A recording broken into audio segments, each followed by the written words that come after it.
France s'intéresse à l'économie du livre et aux éditeurs indépendants qui cherchent à se faire une place. Et ils sont nombreux dans la région. C'est un reportage de Yann Fossurier et Sébastien Gurac. Nous sommes ici dans une célèbre librairie lilloise et comme vous pouvez le voir, l'offre est foisonnante. Mais dans un secteur dominé par quelques mastodontes, il existe aussi des petits éditeurs indépendants qui résistent encore et toujours. En rayon, par exemple, ce roman de La Contrallée, une maison d'édition lilloise. Dans les Hauts-de-France, on compte plus d'une soixantaine d'éditeurs indépendants comme celui-ci. Dans cette imprimerie de Lincel, des nouveaux livres voient le jour en continu. Les éditeurs indépendants représentent ici une bonne partie de la clientèle. C'est un tirage Mère de Lille, le titre, et on le voit dans la couverture du bouquin. Il s'agit d'un réassort de 80 exemplaires pour un livre publié il y a 2 ans par un éditeur lillois. On est vraiment en production à la demande pour permettre aux éditeurs de fonctionner sans stock ou avec des stocks mini. Ça leur permet de nous commander à la dernière minute ce qu'ils ont besoin pour tout de suite. Et là, c'est une autre commande, achevée, pour une maison d'édition du Boulonnais. À Crime, chez les anciens des classes prépa de Lille. Donc on est vraiment dans du polar régional. On va aller vérifier tout ça. Je suis bien content. Cet autre éditeur du Valenciennois vient récupérer les tirages d'un nouveau roman.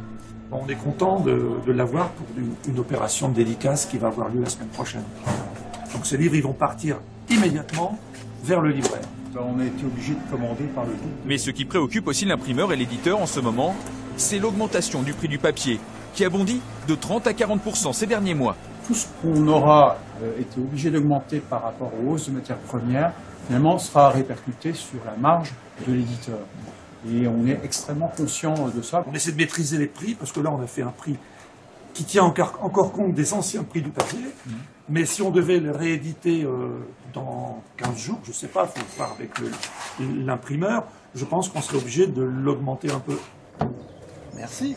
Avec la crise sanitaire et ses conséquences, les petits éditeurs ont traversé une forte zone de turbulence. Mais pour Sandrine Arbonnier, le retour à la normale semble enfin s'amorcer. C'est le jeu de loi que j'avais fait sur Mars. Elle prépare ici avec Nicolas Beck, un auteur qu'elle publie, une animation pour un salon du livre près de Toulouse. Les salons, une activité cruciale pour cette jeune éditrice lilloise. Ça peut aller jusqu'à 60% du chiffre d'affaires. Donc quand on n'en a plus, c'est sûr qu'on voit la différence. Et c'est ce que vous avez perdu là avec le... Avec la période Covid de 2 ans, oui. Sandrine a créé sa propre maison d'édition chez elle, il y a 4 ans, avec une ligne directrice, la vulgarisation scientifique pour tous les publics. Ce roman sur l'histoire de l'immigration cambodgienne en France a même été primé. Depuis la relation à l'auteur jusqu'à l'impression, on peut choisir vraiment tous les rouages, même dans la presse, même dans la diffusion, on peut imaginer quelque chose d'un peu différent qui réponde un peu plus à des valeurs humanistes, par exemple, qu'à des valeurs capitalistes ou commerciales.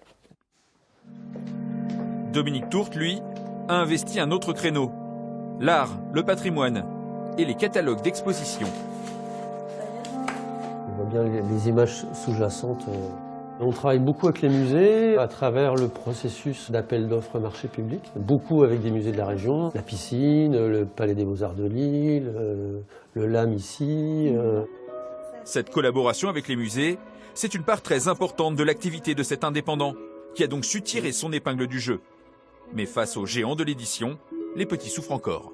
C'est un peu la guerre de la place dans la librairie et puis le libraire va chercher à trouver le meilleur équilibre économique pour sa propre activité. Donc forcément va vendre plus facilement des livres qui s'achètent plus facilement, quoi. Enfin, c'est un peu un serpent qui se mord la queue. L'an dernier, Dominique Tourte est devenu le président de la toute nouvelle Fédération nationale de l'édition indépendante.